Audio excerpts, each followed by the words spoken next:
Good afternoon, students.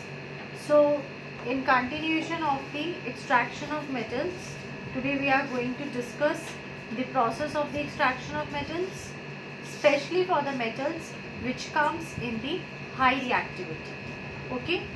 In the yesterday class, we discussed about the extraction of metals belonging to the moderate reactivity in the reactivity series, in which we came across the three main terminology: roasting, calcination, and your thermite process. Clear? Now moving ahead, today we are going to discuss for the metals of high reactivity. Now when we talk about the metals of high reactivity, it means the reactivity series consisting the metals at the upper side, जो सबसे ऊपर वाले होते हैं, that is your high reactivity. Now these particular metals, because they are very reactive in the nature, और you can say कि ये बहुत ज़्यादा reactive होते हैं, that's why what we do, we obtain them from their compounds by heating. इनको heat करके we obtain from their compounds. Now when you are going to heat, तो इनकी जो आप heating करोगे, like yesterday we did the heating with the carbon, or you can say reduction with the carbon, तो सिर्फ reduction with the carbon से काम नहीं चलता है यहाँ पे. The reduction with the carbon is not sufficient for extracting a high reactivity metals. Why? Because इनकी affinity towards the oxygen is more than the carbon. अब जब आप इसको heat करोगे तो what is going to happen कि वहाँ पे air supply होगी. Air supply means that there will be a oxygen. So it is not practically possible that only just by heating them in the presence of a reducing agent you can obtain the purest form. Now over here what we say therefore these particular metals are subjected towards a electrolytic reduction. इनकी reduction किस लिए होगी? इसलिए heating से ना करते हुए we are going to reduce them with the help of a electrolytic reduction. Okay, now let's look electrolytic reduction कैसे होगी. Say suppose I take a example of a aluminium oxide. 2 molecules of aluminum oxide I have taken. अब ये जो electrolytic production है,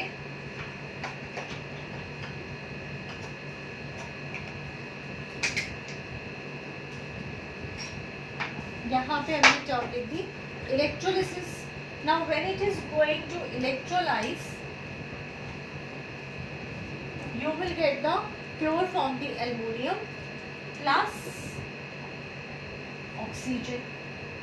Now electrolytic reduction अगर आप लोगों को याद हो तो हम लोगों ने चैप्टर नंबर 1 केमिकल रिएक्शंस में किया था कि इलेक्ट्रोलाइटिक रिडक्शन के लिए what we do, we take a container में हम प्लेस करते हैं cathode and anode and we make it connected with the help of the battery. Now यहाँ पे क्या होगा, that आप Al2O3 का मिक्सचर डालोगे and the moment you are going to supply electricity तो आपका separation process is going to start. तो separation process क्या होगा, at cathode, कैथोड के ऊपर क्या हो जाएगा, Al3 plus 3 electrons. अब plus 3 electrons हो रहे, it means what is going to happen, मैं यहाँ का arrow जो है I am continuing over here, reduction is taking place. Okay, now when the reduction is taking place, it means At cathode you are obtaining the aluminum. अब cathode पे अगर reduction हुआ है, it means at anode what is going to take place? Oxidation. तो oxidation क्या हो जाएगा? O2 minus 4 electrons, it is going to give you a oxygen. 4 electrons मैंने यहाँ पे क्यों लिखे? Because 2 molecules of the oxygen है और माइनस चार्ज कितना है? 2 इलेक्ट्रॉन्स का है. Therefore I have written out 4 electrons, क्योंकि आपकी अल्टीमेटली जब आप इन दोनों इक्वेशंस को ऐड करोगे then it should give you this particular reaction. और क्लास 11 में you are going to do कि जब हमारे पास ये रिडक्शन और ऑक्सीडेशन हाफ की इक्वेशंस होती है, तो जो ये नंबर ऑफ इलेक्ट्रॉन्स होते हैं ना, हम इनको बराबर करते हैं. बराबर कैसे करते हैं? कि उसको ऐसे नंबर से मल्टीप्लाई करते हैं कि आपके ये नंबर ऑफ इलेक्ट्रॉन्स इक्वल आ जाए. जब वो इक्वल आ जाते हैं तो आप उनको कट कर देते हो. And same method LHS RHS you write down. Okay, this we are going to do in the class 11. So just क्योंकि तुम्हारे दिमाग में फिर ये क्वेश्चन आएगा कि यहाँ पे 3 क्यों लिखा, यहाँ पे 4 क्यों लिखा. सो ये 3 और 4 क्यों लिखा है हमने? Because it is breaking down, इसका रिडक्शन हो रहा है यहाँ पे. तो how it is going to reduce कि ये 3 प्लस है, तो 3 प्लस कैसे होगा कि 3 इलेक्ट्रॉन्स ये लेगा तभी तो 3 प्लस आएगा. और यहाँ पे ये 4 इलेक्ट्रॉन्स रिलीज होंगे. 4 क्यों होंगे? हर एक ऑक्सीजन 2 इलेक्ट्रॉन्स रिलीज करेगा, तो 4 आ गया. अब ये वाली इक्वेशन कैसे ऑब्टेन होगी? जब हम ऐसे नंबर से मल्टीप्लाई करेंगे कि ये 3 और 4 बराबर हो जाए. मीन्स एक मैं पूरा नहीं कर रही हूँ, जस्ट एक्सप्लेनिंग यू. 3 और 4 बराबर कैसे हो सकते हैं? If I am going to multiply by the 2, तो 2 3 जा 6, 2 4 जा 8 हो जाएगा. तो मैं यहाँ पे क्या करती हूँ? मल्टीप्लाई बाय द 4 कर दूँ और इसको भी मल्टीप्लाई बाय द 4 कर दूँ. Okay, when I am going to multiply it by the 4, तो ये भी 12 हो गया, ये भी सॉरी मल्टीप्लाई बाय द 3. तो अब क्या हो गया? देखो मेरी इक्वेशन क्या बन गई? 4Al3 plus 12 electrons give you a 4 aluminium. और यहाँ पे क्या बन गई? 3 2 जा 6, 6O2 minus plus 12 electron 3O2. Okay, so what is going to happen? Sorry, यहाँ पे माइनस है. Okay, so what is going to happen? ये दोनों कट हो जाएंगे. इनका आप एडिशन करोगे तो ये क्या दे देगा आपको? 6 minus 4 2 होता है. So सॉरी 2 Al2 O3 आ गया यहाँ पे. इससे आपने, क्योंकि इसको भी तो आप डिडक्ट करोगे, एंड इट इज जब इलेक्ट्रोलिसिस हुआ तो 4 एल्युमिनियम प्लस 3 ऑक्सीजन आ गया. Got it? This just for your understanding. ये process you are going to do in the class 11. अभी आप लोगों को जस्ट इतना ही याद रखना है. Clear? Similarly let's take another example. एक और एग्जांपल लेते हैं NaCl का. 2 NaCl. इसका इलेक्ट्रोलिसिस हुआ. When electrolysis has taken place, 2Na plus Cl2 minus. Again at cathode. अगर एग्जाम में क्वेश्चन आता है, you need to write out this thing. At cathode Na plus, यहाँ पे 3 प्लस क्यों आता है? क्योंकि 3 इलेक्ट्रॉन्स जो थे वो दे दिए थे. यहाँ पे क्यों हुआ है? क्योंकि इसने 1 इलेक्ट्रॉन दिए है. So it is going to give you a sodium. ये रिडक्शन हो रहा है एट एनोड. एनोड के ऊपर क्या हो रहा है? Cl minus. मैं इसको 2Cl माइनस ले रही हूँ. ओके, यहाँ पे क्या होगा? इसका ऑक्सीडेशन होगा.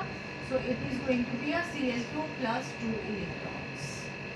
Okay, in this manner we write down its oxidation and reduction, or you can say cathode or anode के लिए. Clear? एक बार इसे देखना, ना समझ में आए then I will explain you completely. इसमें ज़्यादा कंफ्यूज नहीं होना है because it is just for your understanding. Main equation आपके लिए ये वाली है और इसमें ये है. क्लियर? Now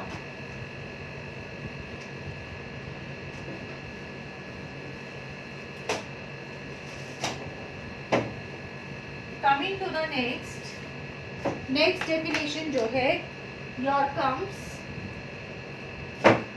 electrolytic reduction. इसका मतलब इलेक्ट्रोलिटिक रिडक्शन क्या हो गया? लिखो जरा.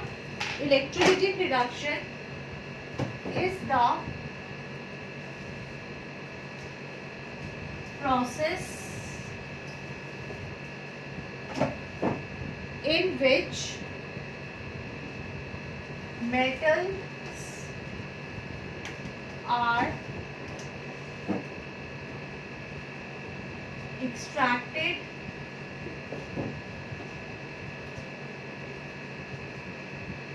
from their ores by passing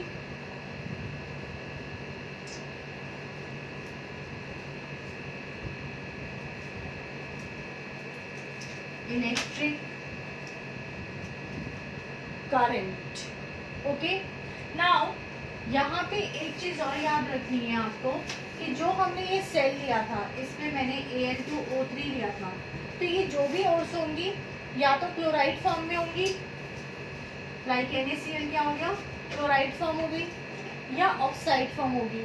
तो यहाँ पे और जो है हम मॉल्टन स्टेट में लेंगे. मॉल्टन स्टेट मतलब क्या हो गया? पिघली हुई स्टेट, लिक्विड फॉर्म में लेंगे, not in the form of the solids. Okay, now this process of electrolytic reduction, this process of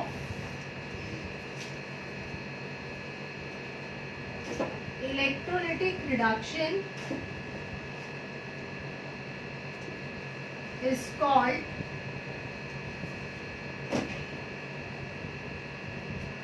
electrolysis. इस प्रोसेस को हम लोग इलेक्ट्रोलिसिस कहते हैं.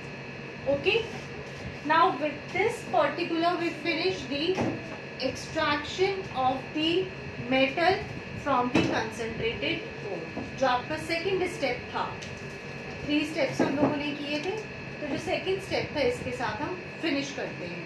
क्यों कि हमने पहले लेक्चर के अंदर हमने पढ़े थे लो रिएक्टिविटी वाले, जिसमें मर्क्यूरी का एग्जांपल किया था. फिर कल हम लोगों ने किया था मॉडरेट रिएक्टिविटी वाला, and today we have done the highest reactivity. Clear? अब आपका थर्ड स्टेप आ जाता है. थर्ड स्टेप क्या था? प्यूरिफिकेशन, या फिर आप उसे कह सकते हो refining. That is your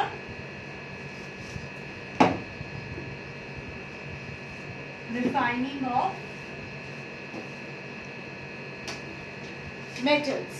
Now when we talk about the refining of metals, हम ये कहते हैं कि refining of the metals का मतलब क्या हो गया कि अभी सेकेंड स्टेप में जो हमें मेटल मिला, it is the pure form but it is not completely pure. हमें अब क्या चाहिए? 99.9% या आप 100% बोल सकते हो.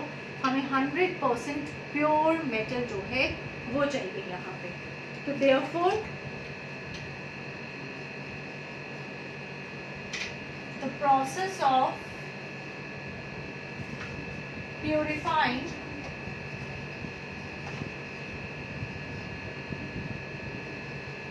impure metal is called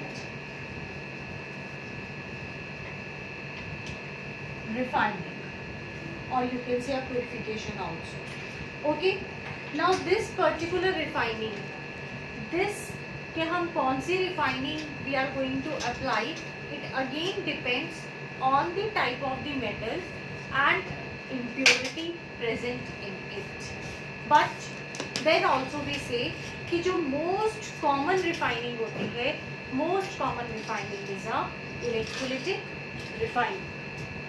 Again I am repeating, that type of a refining, आप कौन सा रिफाइनिंग मेथड अप्लाई करने वाले हो, it depends on the type of the metal and impurity present in it, but still जो सब common method है that is your electrolytic refining, that is by passing in electricity.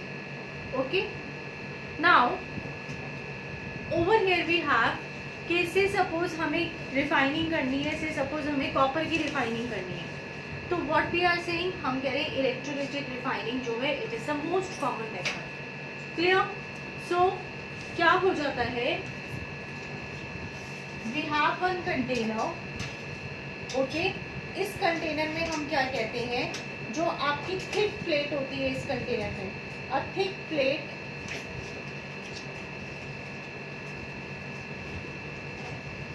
it act as a anode. Okay, and this thick plate consists of the impurities in metal. Clear?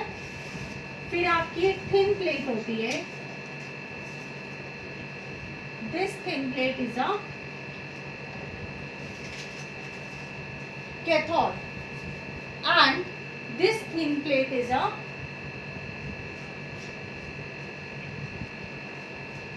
pure metal. Now besides this हम क्या करते हैं यहाँ पे, suitable solvent डालते हैं. Why we put a suitable solvent? क्योंकि वो जो आपका solvent होगा it is going to act as a electrolyte. भाई आपको movement भी तो चाहिए ना, so that suitable solvent is going to act as a electrolyte. So basically that suitable solvent is what? It is the salt of the your metal only, जिसको आप purify करने वाले हो. Now say suppose मेरी एक copper की refining हो रही है, this is my anode, this is my cathode. Okay, एक मेरा cathode हो गया, एक मेरा anode हो गया, और यहाँ पे it is the electrolyte. Now the moment you are going to apply the electricity, what is going to happen? जैसे आप electricity apply करोगे on passing the electron, क्या हो जाएगा, कैथोड पे Cu2 plus 2 electrons going to give you a copper, pure form of the copper. And at anode, anode पे क्या हो जाएगा, जो impurities है वो निकलेंगी, means copper minus 2 electrons. जब 2 electrons निकले तो क्या हो जाएगा, ये Cu2 plus. तो ये जो impurities हैं, ये impurities क्या हो जाएंगी, ये insoluble होती हैं और ये नीचे ऐसे settle down होना शुरू हो जाएंगी, जमनी शुरू हो जाएंगी. इन impurities को हम कहते हैं एनोड 1. ओके, मड मतलब मिट्टी, एनोड पे से क्यों, क्योंकि एनोड पे से ही आपकी इम्प्योरिटीज जो थी वो निकलनी शुरू हुई थी. सिंपल प्रोसेस है, कॉपर ने इलेक्ट्रॉन्स रिलीज करे और वो Cu2 प्लस के अंदर कन्वर्ट हुआ. ये Cu2 प्लस जो है इसने क्या किया कि ये इलेक्ट्रॉन्स एक्सेप्ट करता गया और कॉपर में, प्योर कॉपर में कन्वर्ट होता गया. Okay, with this we finish the extraction of metals. Now your today's homework is what? Just noting down the important points from here. Cathode anode वाला चक्कर थोड़ा कंफ्यूजिंग रहेगा तो इसको पढ़ना. The portion which is not clear to you, you can just ask me on the WhatsApp group. नहीं समझ में आता है, so in the next class I will repeat it again. So just complete up to here your work. Good day all of you.